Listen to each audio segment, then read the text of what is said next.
بسم اللہ الرحمن الرحیم جی، یہ میرا پیغام اس وقت اس ملک کے پرائم منسٹر جناب انوار الحق کاکڑ صاحب اور پاکستان آرمی کے چیف جناب جنرل سید عاصم منیر صاحب کے لیے ہے۔ گزارش یہ ہے سر کہ اس وقت ملک معاشی طور پر ایک تنگ منظرنامے سے گزر رہا ہے، اور تمام جو کاروباری افراد ہیں اور جو کاروباری حلقے ہیں وہ پرائس فلکچویشن آف پیٹرول اور ڈالر کے انفلیشنری ایفیکٹ کی وجہ سے اپنے اپنے کاروبار میں مشکلات کا سامنا کر رہے ہیں، اور لے دے کے صرف ایک ریل اسٹیٹ کا سیکٹر رہ گیا تھا جو اس وقت لاکھوں افراد کو اپنے ساتھ جوڑے ہوئے تھا، اور ریل اسٹیٹ سیکٹر اور ڈیولپرز اور اس سے وابستہ افراد جو کنسٹرکشن کے شعبے سے منسلک ہیں وہ اس شعبے کو ہی صرف ایک ایسا اپنے لیے ریلیف پوائنٹ دیکھ رہے تھے جو اس وقت بھی اس تمام زبوں حالی کے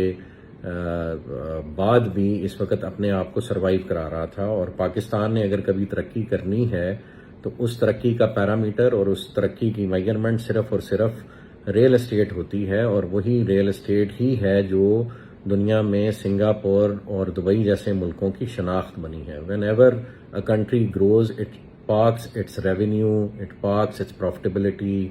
اپنے ایسٹس کو ریل اسٹیٹ کے زمرے میں لوگ پارک کرتے ہیں، اور ریل اسٹیٹ گروتھ سے آپ کسی بھی ملک کی گروتھ کا اندازہ لگا سکتے ہیں۔ اور الحمدللہ ہم بلو ورلڈ سٹی کی مینجمنٹ نے اور جو موٹر وے اور اسلام آباد کی ویسینٹی میں انٹرنیشنل ایئرپورٹ کی ویسینٹی میں بہت سارے ڈیولپرز ہیں، جس میں بہت سینئر ڈیولپرز جس میں ملک ریاض صاحب بھی ہیں، جس میں کیپٹل سمارٹ سٹی کے زاہد رفیق صاحب بھی ہیں، بلکہ ہم نے فیصلز ہل کے چودھری مجید صاحب کو بھی انوائٹ کیا، اور اس کے علاوہ میاں عامر صاحب جو دنیا گروپ والے ہیں ان کو بھی انوائٹ کیا کہ آپ آئیں اور ہمارے ساتھ اسلام آباد ایئرپورٹ کی ویسینٹی میں جو رقبہ ہے اس کو ہم سب مل کے ایک فقید المثال قسم کا شہر بناتے ہیں، ایک ٹورسٹ سٹی بناتے ہیں، یہاں پہ ٹورزم فری وے ڈیولپ کرتے ہیں، دنیا کی سب سے اونچی بلڈنگز نہیں تو تیسرے چوتھے نمبر کی بلڈنگز بناتے ہیں، ہوٹلز بناتے ہیں، یہاں پہ ہم ٹورسٹ ایکٹیویٹیز بڑھانے کے لیے واٹر پارکس بناتے ہیں، تھیم پارکس بناتے ہیں، اور دنیا کی سب سے بڑی مسجد یہاں پہ ڈیولپ کرتے ہیں، اور بہت سارے ایسے ٹورسٹ اسپاٹس جو پوری دنیا میں مشہور ہیں ان کو یہاں پہ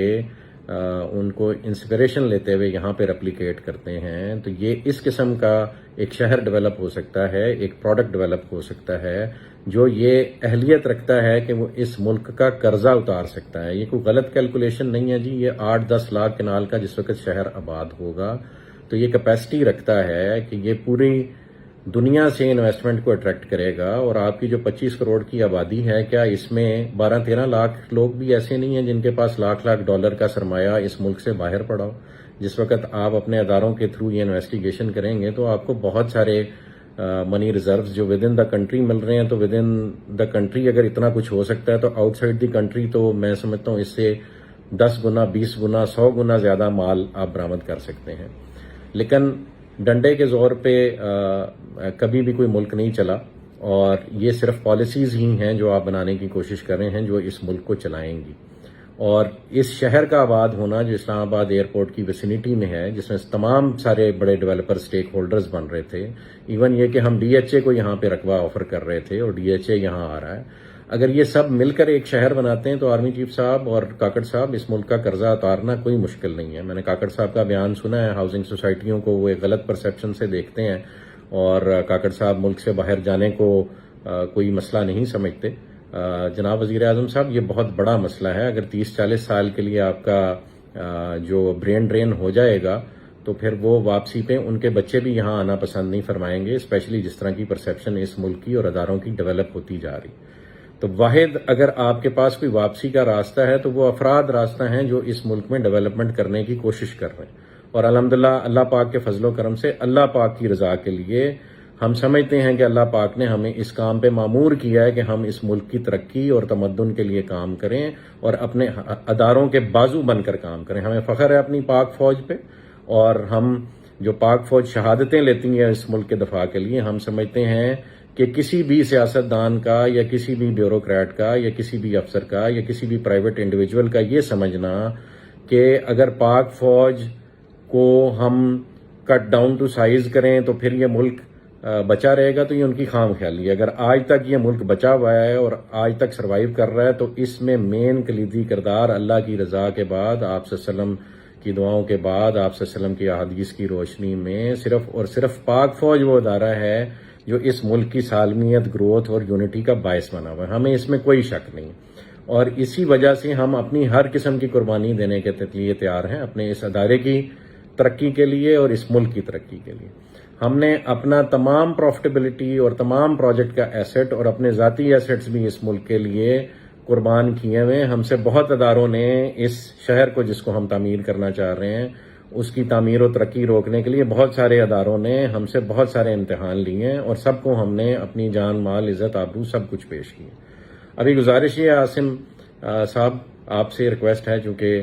آپ کے ہاتھ میں اللہ پاک نے وہ نصرہ رکھی ہے کہ اگر آپ چاہیں اور آپ ایک انیبلنگ انوائرمنٹ کریٹ کریں اپنے پرائم منسٹر صاحب کے ساتھ مل کے، آنے والی گورنمنٹ کے ساتھ مل کے، تو یہ ملک ترقی کی وہ منازل طے کر سکتا ہے کہ اس کے بعد لوگ دبئی اور سنگاپور کی مثالیں دینا چھوڑ دیں گے، پاکستان کی مثال دیں گے. لیکن یہ سر تب ہوگا جب سارے کام پاک فوج خود نہ کرے اور گورنمنٹ خود نہ کرے، بلکہ ایسا انیبلنگ انوائرمنٹ کریٹ کرے کہ اس ملک کے بزنس مین اور اس ملک کے وہ لوگ جن کو اللہ پاک نے ہنر عطا کیا ہے وہ کام کرنا شروع کر دیں. تو آپ سے خدارہ گزارش ہے کہ ہم ڈیولپرز کو اپنی چھتری کے سائے تلے لیں اور ہمیں کام کرنے دیں اس ملک کے لیے. بھلے جب ہم سارا کام کر چکے ہوں تو maintenance and development and after sale service کے لیے بھلے وہ تمام ہاؤسنگ پروجیکٹس یا وہ پورے شہر کا کنٹرول کسی نئی اتھارٹی کو دے دیا جائے جو آنےسٹ لوگوں سے بنی ہوئی ہو، یا بھلے ڈی ایچ اے کے حوالے کر دیا جائے، ہمیں اس میں کوئی اعتراض نہیں. لیکن خدارہ ایک پرائیویٹ مائنڈ سیٹ کے ساتھ، ایک انٹرپرونل مائنڈ سیٹ کے ساتھ، ایک کاروبار کو جو کہ ریل اسٹیٹ کا کاروبار ہے اس کو اپنی ٹانگوں پہ کھڑا ہو لینے دیا جائے. وہی اس ملک کو کہیں نہ کہیں بچائے گا. ہم نہیں کہتے کہ آپ انڈسٹری نہ لگائیں، ہم نہیں کہتے کہ آپ ایگریکلچر نہ کریں، وہ بھی ہمارے ملک کی ریڑھ کی ہڈی ہے. ایگریکلچر بھی ریڑھ کی ہڈی ہے اور انڈسٹریز لگانا بھی ریڑھ کی ہڈی ہے، پروڈکشن بھی ریڑھ کی ہڈی ہے. لیکن آپ ریل اسٹیٹ کے وجود سے انکاری نہیں ہو سکتے. جتنی بھی دنیا میں ترقی ہوئی ہے وہ الٹیمیٹلی ریل اسٹیٹ کے تھرو ریفلیکٹ کرتی ہے. May it be hotelling, may it be tourism, اور may it be even agriculture. Ultimately اس کا سارا سرمایہ آ کے آپ کے ریل اسٹیٹ میں پارک ہوتا ہے. اور جتنی بھی بلڈنگز ڈیولپ ہوتی ہیں وہ تمام الائیڈ انڈسٹریز کو سپورٹ کرتی ہیں، اور تمام جو ترقی ڈفرینٹ ادارے کرتے ہیں انہوں نے بھی الٹیمیٹلی آ کے کسی بلڈنگ میں ریزائڈ کرنا ہوتا ہے. وہ بھلے ہاسپٹلز ہوں، وہ بھلے آپ کے ہوٹلز ہوں، وہ بھلے ایئرپورٹ ہوں، تو ultimately it is real estate جس نے ڈیولپ ہونا. اور اگر آپ دبئی کے فارمولے کو فالو کریں اور اسلام آباد انٹرنیشنل ایئرپورٹ کو دبئی کے ایئرپورٹ کی طرز پہ چلانا شروع کر دیں اور وہاں پہ ٹورزم لینڈ کرنا شروع کر دیں، اور اس سے منسلک ایک شہر ہو جس میں دبئی کی طرز کی تمام کیپیبلٹیز اویلیبل ہوں، تو کیوں آپ کے پاکستانی اپنا وہ لاکھ $2 لاکھ پاکستان میں واپس نہیں لے کے آئیں گے؟ وہ یہاں پہ پراپرٹی لینا اپنے لیے باعث فخر سمجھیں گے. اور اگر $2-4 لاکھ میں ٹرکی اپنی نیشنلٹی دے سکتا ہے تو پاکستان بھی نیشنلٹی دے سکتا ہے. آپ تمام اپنے چیکس اینڈ بیلنسز کریٹ کریں جس سے آپ یہ انشور کریں کہ یہاں پہ کوئی نیگیٹو فرد نہ آئے، کوئی نیگیٹو ایکٹیویٹی نہ ہو. ہم ویسے بھی تو بہت سارے لوگوں کو اس ملک میں آنے دیتے ہیں، کوئی ایمبیسیز کے تھرو آتا ہے تو کوئی این جی اوز کے روپ میں آتا ہے. تو اگر ریل اسٹیٹ کی انویسٹمنٹ اس ملک میں آپ لوگوں کے سیکورٹی میکانزم سے گزر کے آنے لگ پڑے گی تو کیا یہ ملک ترقی نہیں کرے گا؟ اتنی سمپل سی بات ہمیں سمجھ نہیں آ رہی کہ ہم نے صرف ایک انیبلنگ انوائرمنٹ کریٹ کرنا ہے. اور وہ انیبلنگ انوائرمنٹ یہ ہے کہ آپ پرائیویٹ بزنس مین کو اپنا بزنس کرنے دیں، وہ اپنے ڈفرنٹ آئیڈیاز لگا کر ترقی کی منازل طے کرنے میں آسانیاں پیدا کرے کاروبار میں. سارا کام نہ گورنمنٹ کر سکتی ہے، نہ سارا کام فوج کر سکتی ہے، نہ فوجی افراد کی یہ ٹریننگ ہے. ہاں آپ لوگوں نے بہت اچھا ایک ادارہ کھڑا کیا، ڈیفنس ہاؤسنگ اتھارٹی. ہم بھی چاہیں گے ہم اپنا پروجیکٹ ڈیولپ کر کے ڈیفنس کے حوالے کر دیں، لیکن خدارہ یہ تو آرمی چیف صاحب نا انصافی ہوگی کہ صرف اس ملک میں ڈی ایچ اے کام کرے اور اس کے بعد چلیں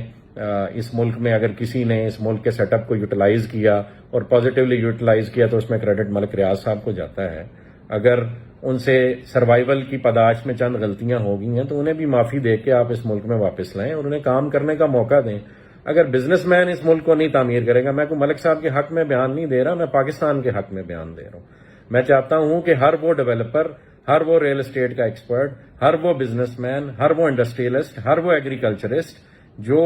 یہ ملک ڈیولپ کرنے کا خواب دیکھتا ہے اور پاکستان کو اسلامی فلاحی ریاست بنانے کا خواب دیکھتا ہے اور اپنے بزرگوں کی کئی بھی باتوں کی تعبیر کرنا چاہتا ہے کہ یہاں پہ باہر کے ملک سے لوگ آ کے نوکریاں کریں گے، تو وہ تب ہی ممکن ہے کہ جب آپ ان سب کے ہاتھ پیر کھول دیں اور ان کو کام کرنے دیں۔ پولیٹیکلی اس ملک نے کدھر کو جانا ہے وہ اللہ بہتر جانتا ہے، لیکن ہاں یہ سچ ہے کہ اگر ایک یونٹی آف کمانڈ رہے گی، وہ بھلے آپ کے موجودہ سیٹ اپ میں ہو یا آپ جو سیٹ اپ آگے فیوچر میں لانا چاہتے ہیں اس ملک میں ہو، لیکن یونٹی آف کمانڈ ہوگی۔ جو بھی ٹاپ ایگزیکٹو ہوگا، وہ آپ کا پرائم منسٹر ہو یا وہ آپ کا پریزیڈینشل سسٹم کے تحت پریزیڈنٹ ہو، جب آپ اس کو کام کرنے دیں گے اور اس نے بھی خود کام نہیں کرنا، وہ ایکسپرٹ سلیکٹ کرے اور ان ایکسپرٹس کے بعد جو اس ملک کے بزنس مین ہیں ان کو جو جس فیلڈ کا ایکسپرٹ ہے ان کو آگے آ کے کام کرنے کا موقع دے، تو تب یہ دبئی اور سنگاپور سے لازماً آگے نکل جائے گا۔ اور اگر چیف صاحب اب بھی ہم یہ کام نہیں کریں گے تو وقت ہمارے ہاتھوں سے نکلا جا رہا ہے۔ ہمارے ہمسائے میں بہت کچھ ہو رہا ہے، ہم نہ چاہتے بھی اپنے ہمسائے سے اپنا موڈ اور اپنا غصہ اور اپنا آپس کا جو مزاج ہے وہ بگاڑتے چلے جا رہے ہیں، اور آپ صلی اللہ علیہ وسلم کی احادیث ہیں اس خطے کے بارے میں، اور ان احادیث میں ایسے افراد کا ذکر ہے جنہوں نے کل کو کسی بھی قسم کی ترقی کا باعث بننا ہے دنیا میں۔ تو خدارا ہم کیوں نہ اللہ سے دعا کریں کہ وہ افراد ہم ہوں، بجائے اس کے کہ وہ افراد کہیں اور سے آئیں اور خدا نہ خواستہ آپ کے ملک کی عوام ان کو سپورٹ کرنے لگ پڑے۔ تو بہتر نہیں ہے کہ ہم اپنے ملک کی عوام، ہم اپنے ملک کے بزنس مین کو سپورٹ کریں اور وہ آپ کے ملک کا کاروبار ایسے کھڑا کرے کہ جو اقبال کا شعر ہے کہ نیل کے ساحر سے لے کے تابقا کے کاشغر، وہ اسلامی اسٹیٹ ڈیولپ ہو اور آپ کی سربراہی میں ڈیولپ ہو۔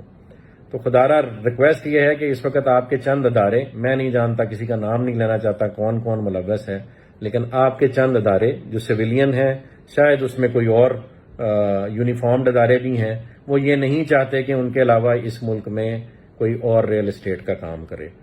آپ سے ریکویسٹ ہے کہ یہ اگر ہماری غلط فہمی ہے تو یہ دور کی جائے، اور پرائیویٹ ڈیولپرز کو آپ کے سویلین ادارے سپورٹ کریں، اور وہ ایک شہر نہیں، پاکستان میں کئی شہر بننے کی کیپیسٹی ہے، اور پاکستان کے نیچرل ریسورسز اتنے ہیں کہ وہ یوٹیلائز ہوں تو it can become a super power in a matter of 5 to 6 years. All you have to do is provide them with an enabling environment. میری آرمی چیف صاحب آپ سے ریکویسٹ ہے، کاکڑ صاحب آپ سے ریکویسٹ ہے، اپنے اداروں کو لگام دیجئے۔ انہوں نے ایک طوفان بدتمیزی کھڑا کیا ہوا ہے۔ جتنے ریل اسٹیٹ سے منسلک افراد اسپیشلی پنڈی اور اسلام آباد میں تھے، وہ کسی نہ کسی ایجنڈے کے تحت وہ اس وقت جو ہے وہ ظلم و جبر اور بربریت کا شکار ہیں، اور ان کو ڈیفیم کرنے کی کوشش کی جا رہی ہے۔ آپ ہمارا شہر آ کے دیکھیں، ہم نے ایسا شہر ڈیولپ کیا جو آج تک DHA نہیں سوچ سکا، اور جو آج سے پہلے بڑے ڈیولپرز بھی یہاں نہیں سوچ سکے۔ وہ اللہ کے فضل و کرم سے ان کی شاگردی میں، ہم سمجھتے ہیں آپ لوگ بھی ہمارے استاد ہیں، جو پرائیویٹ ڈیولپرز پہلے اس ملک میں کام کر رہے ہیں وہ بھی ہمارے استاد ہیں۔ ہم نے اس کی شاگردی میں، ان کی شاگردی میں ایک اچھا اسٹوڈنٹ ہونے کا ثبوت دینے کی کوشش کی ہے، اور ایک گروتھ اور ڈیولپمنٹ کا سفر شروع کیا ہوا جس کا ہم چاہیں گے آپ سب حصہ بنیں۔ میں آرمی چیف صاحب سے ریکویسٹ کروں گا ہمارا پروجیکٹ وزٹ کریں، بلو ورلڈ سٹی کو وزٹ کریں، کیپٹل اسمارٹ سٹی کو وزٹ کریں، فیصل ہلز کو وزٹ کریں، اس پورے علاقے کو وزٹ کریں، اسلام آباد ایئرپورٹ کی ویسینٹی وزٹ کریں۔ یہاں پہ ایسا فقید المثال شہر بنایا جا سکتا ہے آرمی چیف صاحب جو آپ کے ملک کا قرضہ اتار سکتا ہے۔ ہمیں در در بھیک مانگنے کی ضرورت نہیں ہے، ہمیں ٹرکی جا کے بدنام ہونے کی ضرورت نہیں ہے، ہمیں ایون اپنے دوست ملکوں سے بھی بھیک مانگنے کی ضرورت نہیں ہے۔ ہم ان کے سرپرست بن سکتے ہیں، ہم ان کے بازو بن سکتے ہیں، ہم مکہ اور مدینہ کی ریاست کے بازو بن سکتے ہیں، اس کی آف شوٹ بن سکتے ہیں۔ خدارا ہمیں اپنے پیروں پہ کھڑے ہو لینے دیجئے، ان اداروں کو لگام دیجئے اس سے پہلے کہ بہت دیر ہو جائے۔ اس وقت RDA نے اور ڈسٹرکٹ کاؤنسل نے اور دیگر اداروں نے، جس میں آپ کے کمشنر شامل ہیں اور آپ کے راولپنڈی پولیس کے سینئر آفیسر شامل ہیں، انہوں نے ایک آپریشن شروع کر رکھا ہے جو تمام ریل اسٹیٹ سیکٹر اور تمام ہاؤسنگ سوسائٹیز کو جتنی انہوں نے محنت کی ہے اس پہ پانی پھیر رہا ہے، انہیں مجبور کر رہا ہے کہ وہ خدارا اس ملک سے خائف ہو جائیں۔ لیکن اللہ کی قسم، اللہ نے ہمیں بنایا ہے اس ملک کی ترقی کے لیے، ہمیں اللہ نے بلایا ہے دین اسلام کی سربلندی میں اپنا کردار ادا کرنے کے لیے، اور وہ ہم اپنے خون کے آخری قطرے تک انشاءاللہ نبھائیں گے۔ ہم کسی ادارے سے نہیں لڑیں گے، ہم پاک فوج کو بھی ہمیشہ سلوٹ اور سلام کریں گے۔ ہم تمام اپنے اثاثے، اپنے ذاتی اثاثے اور اپنے کاروباری اثاثے بھی اس پاک فوج پہ اور آپ کی ڈیفنس ہاؤسنگ اتھارٹی پہ بھی قربان کرتے ہیں۔ ہمیں اپنا مزدور بنا لیں، لیکن خدا را اس ملک کو ڈیولپ تو ہونے دیں، ہمیں کام تو کر لینے دیں۔ صرف اتنی سی گزارش ہے آرمی چیف صاحب، خدا را ان کو لگام دیجئے، نہیں تو یہ سب کو آپ سے خائف کر دیں گے اور کسی ملک کو ہم پہ حملہ کرنے کی ضرورت نہیں پڑے گی۔ یہ کام ہم خود ہی کر لیں گے۔ ہم ایک خودکش حملہ کرنے کی طرف جا رہے ہیں، بہت سپیڈ سے جا رہے ہیں، نہیں روکا گیا تو دشمن اپنے مقاصد میں کامیاب ہو جائے گا، اور اللہ کو بھی ہم منہ دکھانے کے قابل نہیں رہیں گے، نہ اس دنیا میں نہ آخرت میں۔ جزاک اللہ خیر۔ خیر کی امید ہے، اور امید ہے اس پیغام سے آپ وہ پازیٹیو وائب لیں گے جو ہم دینے کی کوشش کر رہے ہیں۔ جزاک اللہ خیر جی، والسلام۔